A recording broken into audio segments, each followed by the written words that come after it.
Yo, what is up, everybody? So let's go back again. Another short horror story from the collection titled Wicked Whims, written by various authors. Remember to use the links in the description below. Show love to them. Like, comment, and subscribe.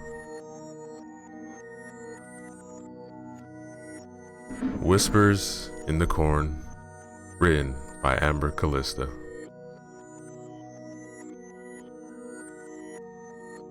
Are you sure this is how you want to win your ex-wife back, Hunter? My best friend Colt gazes at me like I've completely lost my marbles. Look, you know how much she loves Halloween. None of that ex-wife shit. She's still my wife. I narrow my eyes and rest my thumbs on the straps of my overalls, admiring my haunted masterpiece. Miami lives for all the chills and thrills October 31st can bring. Well, to make up for my lack thereof being a good husband, I decorated the yard with all her favorite festive things. A mixture of gourds and pumpkins rest in wicker baskets filled to the brim, and decorative pots full of yellow, orange, and deep red mums dress the front steps of my family's 1950s farmhouse. Along with several of those stupid pumpkin bags, I groan about filling with the leaves.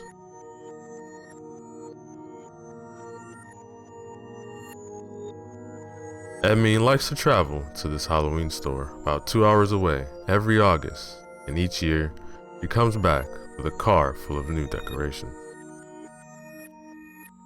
This year, it was a 10-foot skeleton with radish red eyes, cloaked in a long black cape, like he's in training to be the next Grim Reaper.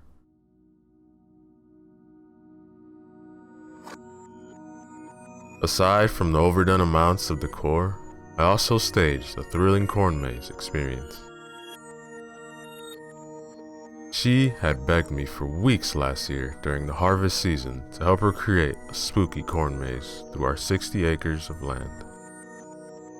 But, as she says, I gave her the back seat while my need to till up the land took the front.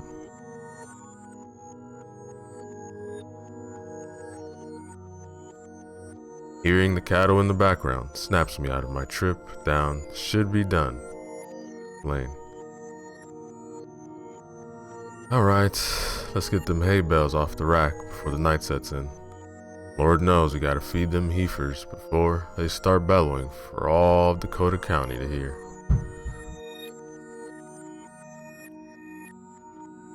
Growing up here in Farmington, Minnesota, the world's 4th largest state of corn production, I've raised to take farming life rather seriously. Not just any schmuck can boot, scoot, and boogie on in there and do what we do day in and day out. You betcha. Colt throws a pair of gloves while my mind travels back to the agonizing word he used. Ex-wife. I would be lying if I said it didn't make me nauseous ever since Emmy made it a possibility a month ago. I came in the house from doing chores, and she started bickering about how unhappy she is. Before I knew it, I was bunking in the room above our garage. I was angry at first, and used my chores as a distraction to shut her out, but I've realized this is a pigsty I created. There's only so little a man can do to ever prove a woman wrong.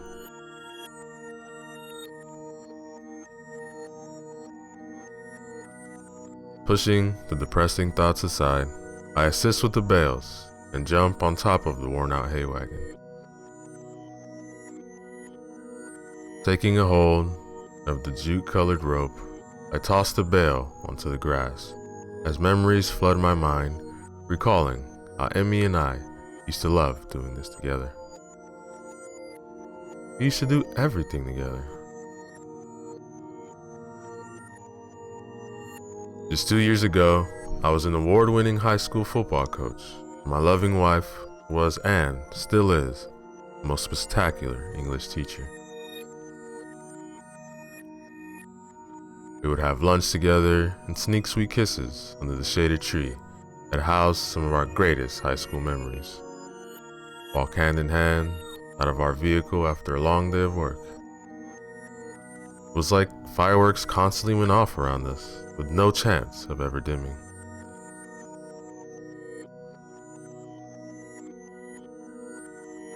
Throwing the bells faster, my irritation grows thicker. Like a patch of persistent weeds that don't know how to die. Hunter. Getting lost in my thoughts, I throw them harder as my feelings explode in fury. This wasn't at all how forever was supposed to go.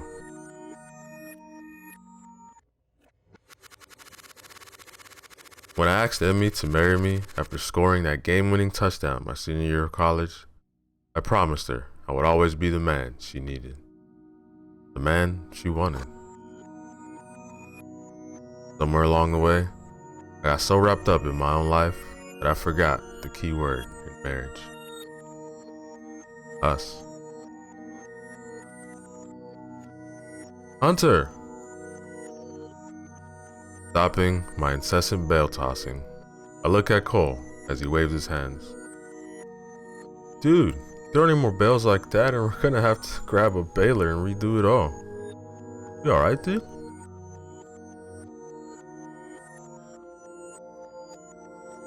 Letting out a deep breath, I take off my baseball cap and wipe the sweat that's caked on my forehead. Dabbing my hands on the leg of my car hats, I shake my head. I'm fine. Is everyone ready to roll for the corn maze?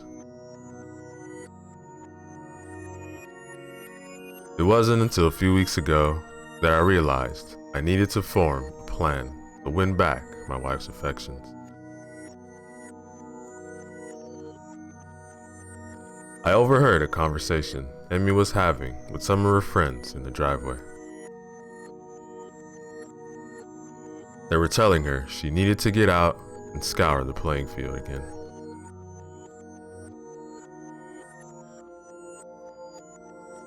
Not wanting to expose what I've eavesdropped on, I felt an unbearable amount of pain circulate in my chest, thinking of my Emmy, another man. And right then, I knew I had to do something drastic.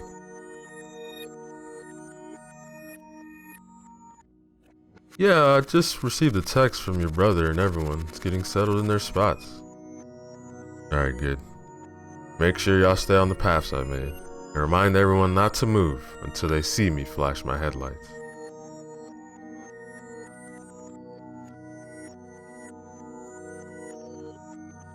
Colt shakes his head and wanders off toward his pickup, while I jump on the old John Deere and drive her back into the storage shed.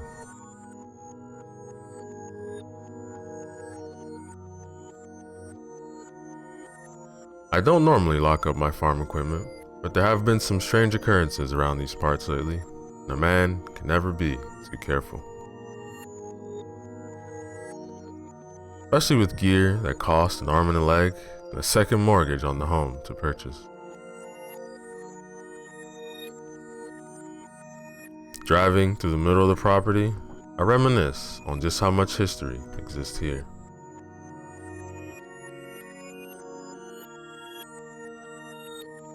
It tells a tale of a grieving farmer and his two sons making an effort to scrape by after losing their wife and mother to a deadly illness.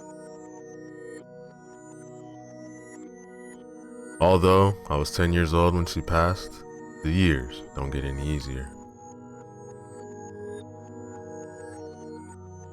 My father bought this land when he was a teen and had worked from sunup to sundown every day since to make ends meet. After he passed 2 years ago, I fell into that same state, busting my butt 24/7 to honor his memory.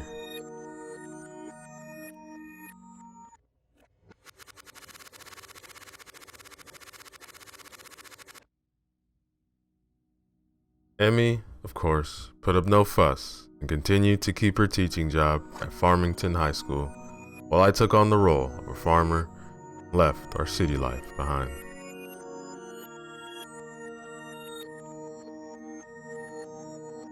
Parking in a large red and white pool shed, I tug the key out of the trailer and yank it back so it detaches from the tractor.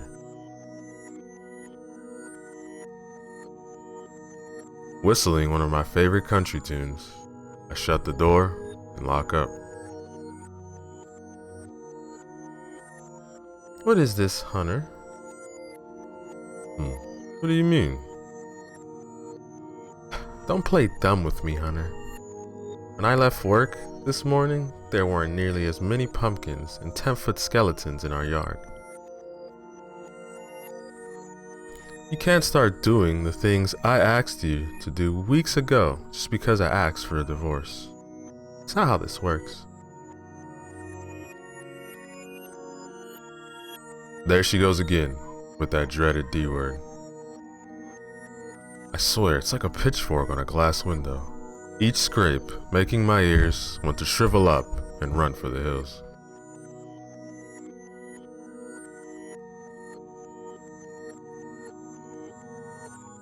I could have sworn I saw Michael Myers running around here.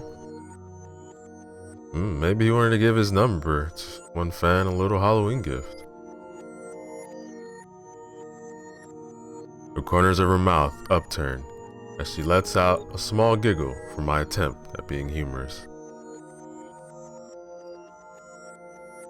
The Halloween franchise films are her favorite.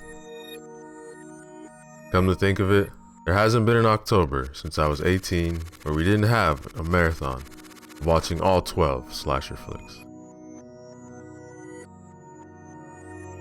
I'm serious, Hunt. Because we're living under the same roof doesn't mean I'm open for discussion about this. Issues like ours aren't born out of thin air. It's been 2 years of trying to be patient and give you the time you needed to mourn your father and adjust to this new life. But at some point, I realized all I was doing was making excuses for you. I know, Emmy. I stop her rant before she goes too far. Witnessing the saddened look in her hazelnut eyes, I see the weight of my mistakes gazing back at me. I don't know why it has to come down to them leaving before you wake up and see the error of your ways. But all I can do is keep one foot forward and leave this marriage, knowing I gave it my all. But can you resist a walk through the spookiest corn maze Farmington has to offer? I watch as her eyes light up and drift toward the cornfields off in the distance. The orange hues sparkle in her auburn hair as the sun sets behind us. Like each strand was created from a palette of the worst and most gorgeous fall colors.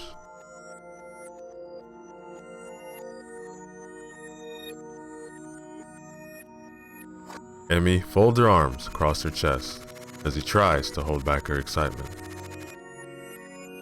When did you do that?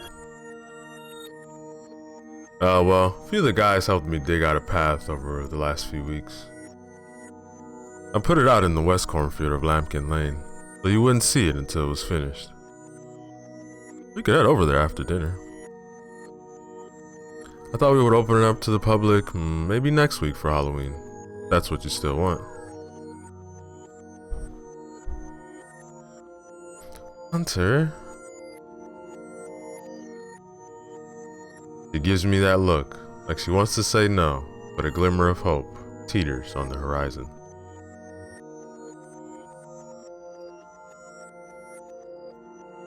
Reaching out for her hand, I take it in mine as our eyes lock. Please, Emmy, I didn't do this because you asked. I did this because I wanted to, and it was actually sort of fun. It seems going to all those horror films at the old drive-in too has come in handy after all, huh? Fine. I'll meet you at the truck at 8 p.m.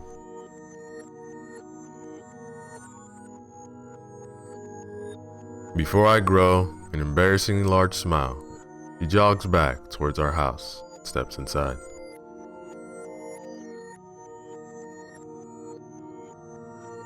Feeling like I finally took a leap into the right direction for once, I throw my hands in the air and mimic an old touchdown dance I used to celebrate my victories with. Woof, woof. Our dog Dracula comes barreling down toward me like a caravan of chickens is after him. Hey boy, you've been stealing chicken eggs again. I noticed his white and black fur is covered in what looks like feathers. He prances around me and starts whining like something is bothering him.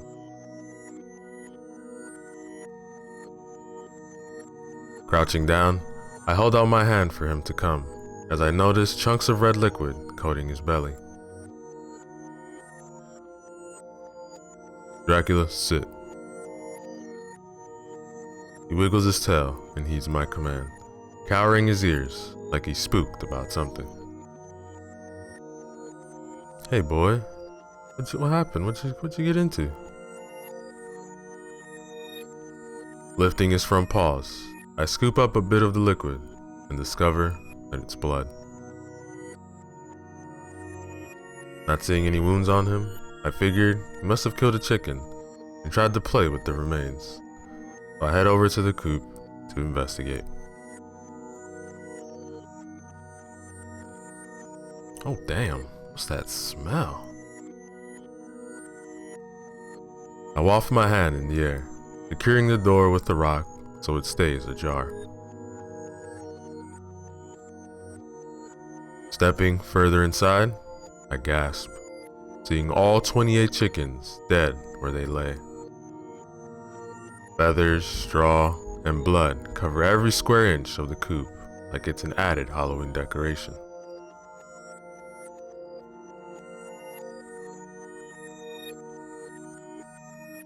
Taking off my baseball cap, I run my fingers through my shaggy brown hair and wonder how the hell Dracula could have killed them all in such a ferocious way. Like any Australian shepherd, he enjoys chasing them around the farmstead, but he's never killed one that I know of anyway.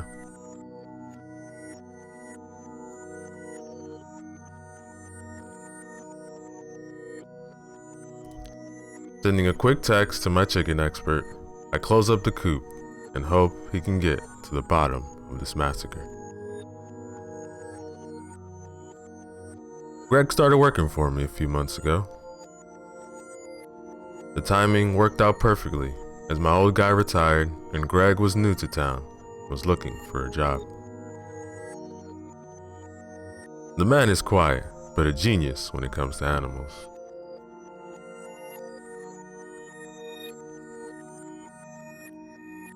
Shoving my phone in my pocket, I head into the house to grab a quick shower. Scrubbing myself clean, I step out and dig in the cupboard for a towel. Shit! I realized I was in such a hurry to clean the work day's sweat off me, I forgot to grab fresh clothing from my bungalow in the garage.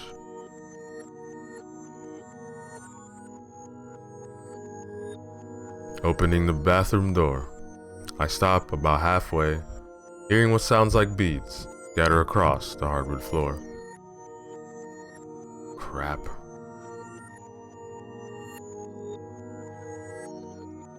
Peeking around the corner, I see Emmy on her knees, picking up the black, orange, and white beads.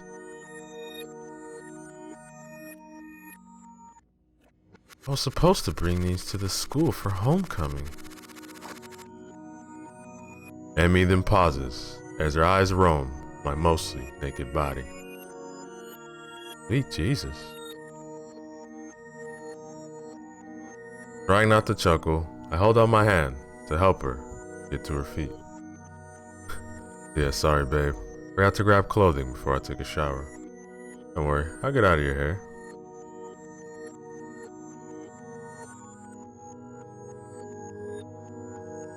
Emmy clears her throat and tries not to stare at me. My girl, as always, had a weakness for a shirtless yours truly. Do you have dinner plans? I mean, made some extra chicken wild rice soup for lunch. We could sit on the porch like we used to.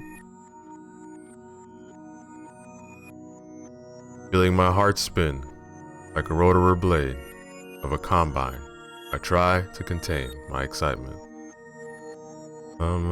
Sure, yeah. Meet you there in a few minutes.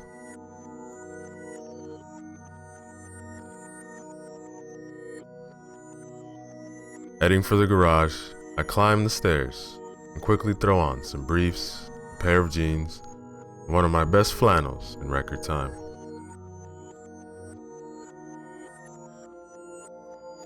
Feeling eager to not eat my dinner alone, I head out to the porch as Emmy has a few bowls of soup and some buttered Texas toast on her serving tray all set up.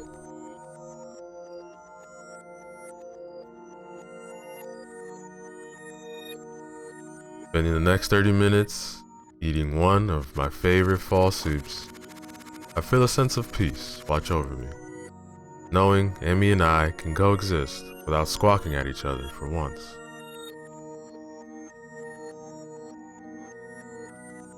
Thank you for dinner.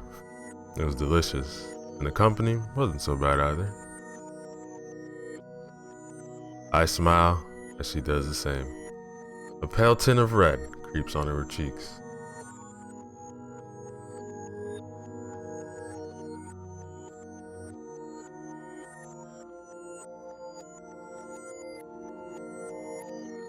Small thank you for setting all this up. I know it must have been, time consuming, and it looks amazing, Hunter.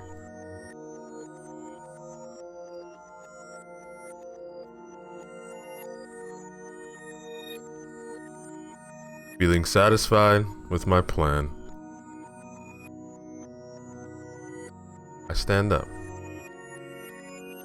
We should get going. I don't want to keep you out too late, it being a school night and all. No, I suppose we wouldn't want that. Let me just push the dishes away and grab a jacket.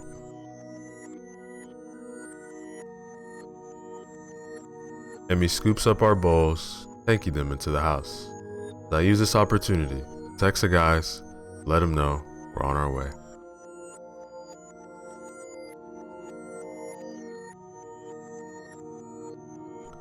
Heading over to my cherry red pickup, I jump in and fire it up as Emmy comes out of the house, climbs in.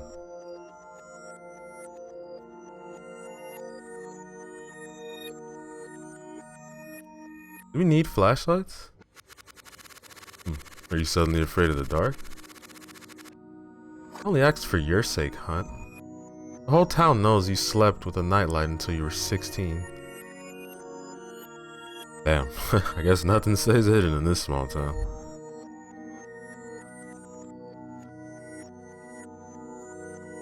The two of us haven't had a conversation in the last 3 months that hasn't ended in a fight.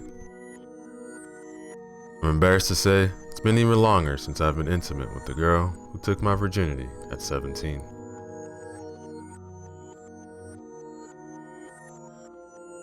Continuing to drive, I pull over on the side of Lambkin Lane just before the maze and through the truck and park.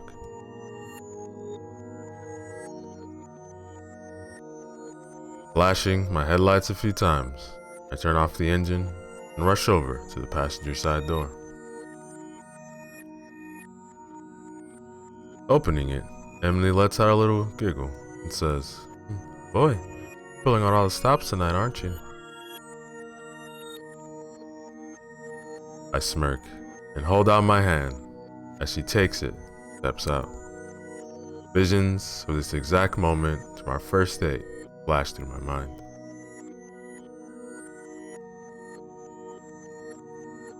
Come on, I'll always open the door for you. Even if you hate me, still a gentleman. I don't hate you, Hunter. I just think we want different things. Don't you? Not sure how to respond, I start to walk toward the beginning of the maze as she follows.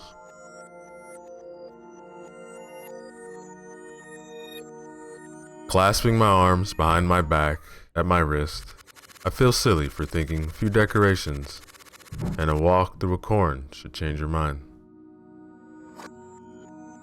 She was right earlier.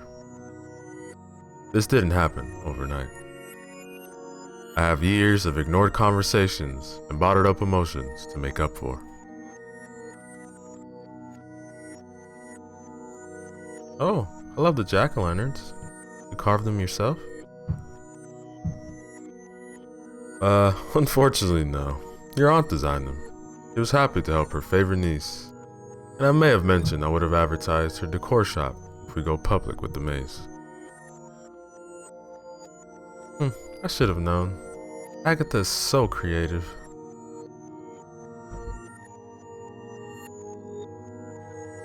I shake my head in agreement as we walk further into the field. The sound of the crunching leaves and corn stalks brushing together are the only sounds heard as I try to think of something, anything to say. Oh. The sound of someone snarling draws near as we round our first corner of the maze. Looking around, I watch for whatever is about to pop out. Ah! Emmy shrieks and latches onto my arm as a werewolf with blood dripping from his teeth and mouth sneaks up behind her, dressed like a lumberjack. He grabs onto her jean jacket as I chuckle and enjoy the fact that my arm is comforting her. Wow, that was a good one. I've never understood why she loves it so much, but perhaps that's the beauty of it. It's not for me to understand. It's for me to appreciate watching the enjoyment fill out of her face.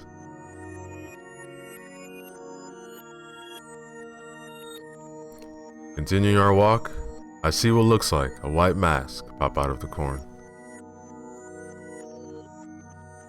Grinning as I know exactly who the character is, I switch places with Emmy so she can experience the thrill of meeting her favorite serial killer face to face.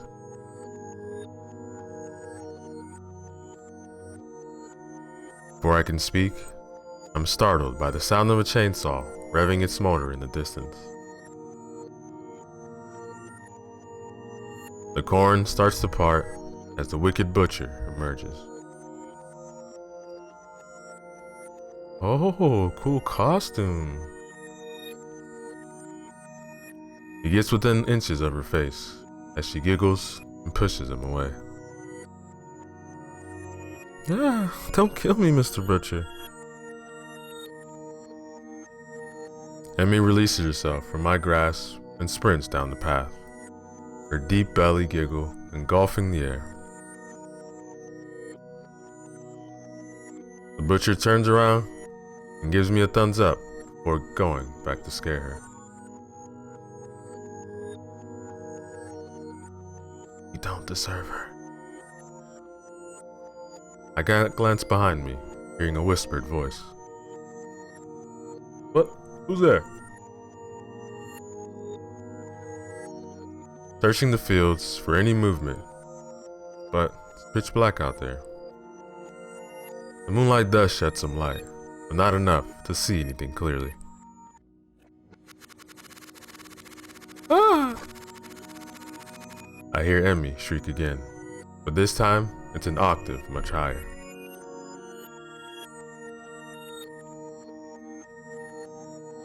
Running towards the sound, I stop, seeing what looks like blood dripping from several cornstalks. Damn, these guys went all out. She will be mine. I whirl around again, hearing that same whispered voice. It's like some invisible cricket on my shoulder.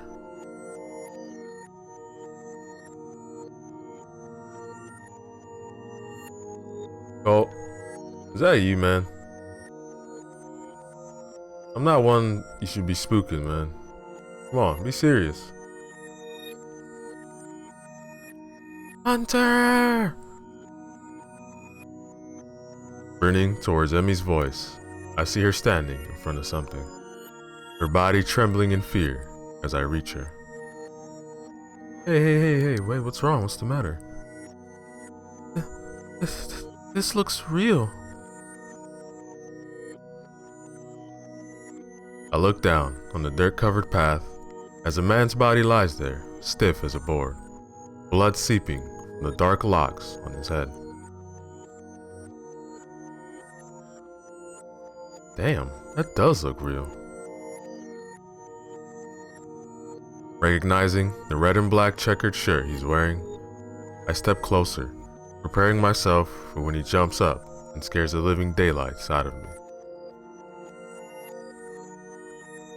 Already scared her damn good, Chase. Come on.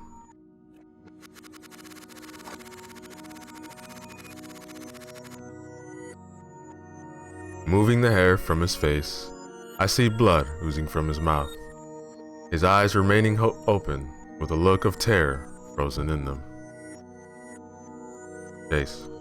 Chase, come on, man, get up. Oh my God, Chase. Emmy starts to wail, and I realize this isn't a prank. This is real. Oh, fuck. My body freezes, feeling a state of shock and terror rip through me, gazing at my dead brother. Come play with me, Emmy. That whispered voice rings again, forcing me to wrap my arms around my wife and pull her close. Hunter? What is this? Why is Chase dead? It'll be okay, Em. We should... Before I can finish my sentence, that white mask emerges from the corn, unveiling Michael Myers. From the mechanic outfit, the classic butcher's knife in his hand, and his black steel-toe boots, he looks like he could be the real deal. Look, man, wherever you are, just take off your mask. The fun is over.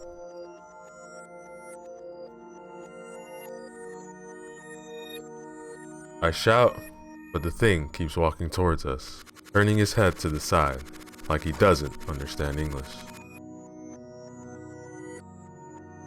Hunter, you gotta get out of here. Chase and Colt bursts out of the corn, stopping in between me and whoever is dressed as the Haddonfield Prince of Darkness. Before I can get a word, a knife is thrown like a tomahawk into his chest. Colt, no! Without giving the stupid decision another thought, sprint towards him. Come on, Colt, stay with me, man. I'm sorry about this. I yank the knife out as tears fill my eyes, seeing the blood spill from his chest and mouth. He coughs as his body shivers. This man has been my best friend since kindergarten. There is no way I'm going to let him die like this.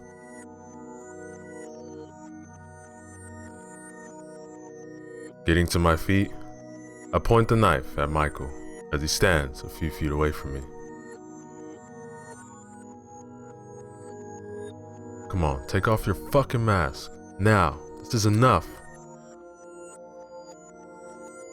He speechlessly turns his head to the side, once again, like he doesn't understand me.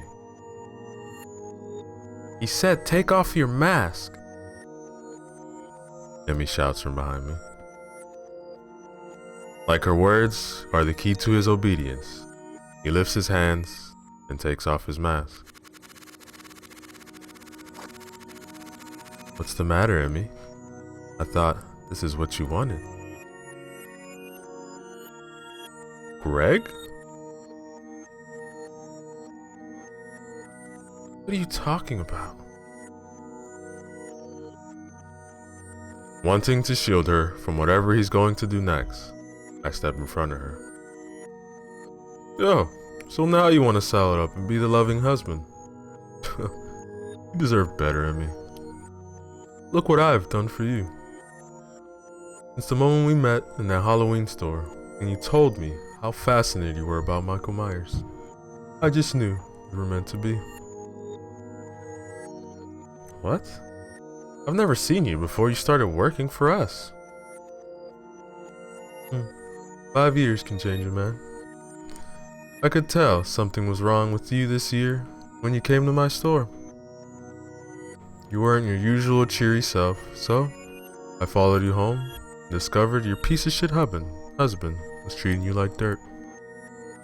I will never do that to you, Emmy. You're special.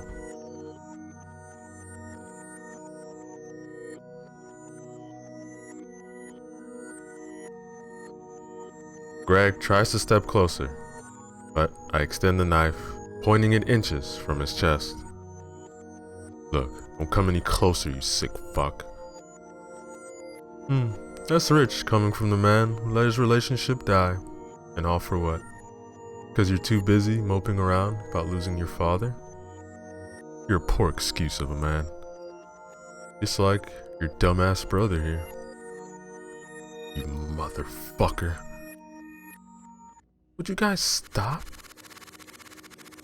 Look, I'll go with you, Greg. I remember you. We had a connection, didn't we? Yes, I knew you would remember me. It's been so hard to keep my thoughts to myself, seeing you every day, Emmy.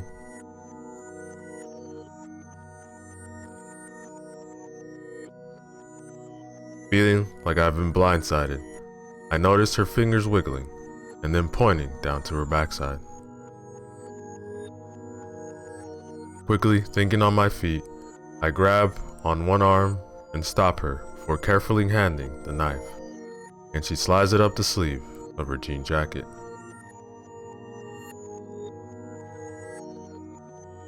Emmy, don't do this, I shout for dramatic effect. Greg is too hypnotized by her words to notice anything else.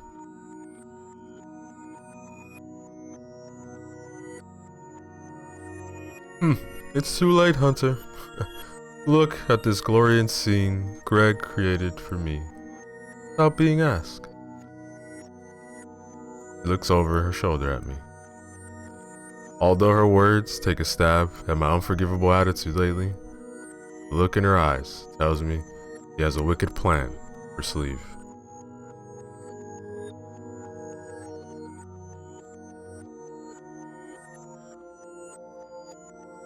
This isn't even all of it, Emmy. I slaughtered every single one of your chickens earlier this afternoon. I heard you screaming about how much you hated them yesterday, and I knew it was the perfect scene to kick off our Halloween celebration. You did? I thought it would please you. Does it not? No, it does. I'm just blown away that you would go to so much lengths just to please me, Greg. I think you deserve a hug.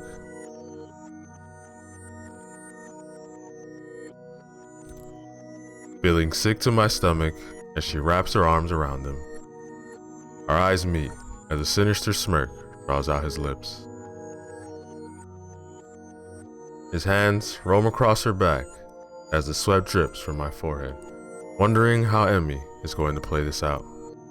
But I have to trust her.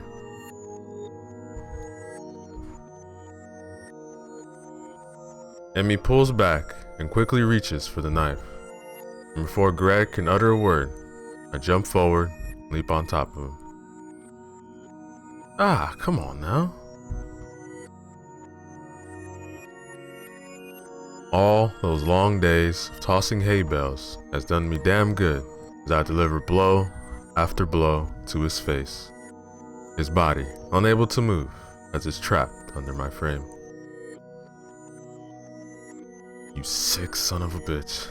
You think you were gonna get away with murdering all these people and then steal my wife? You can't steal what's not yours.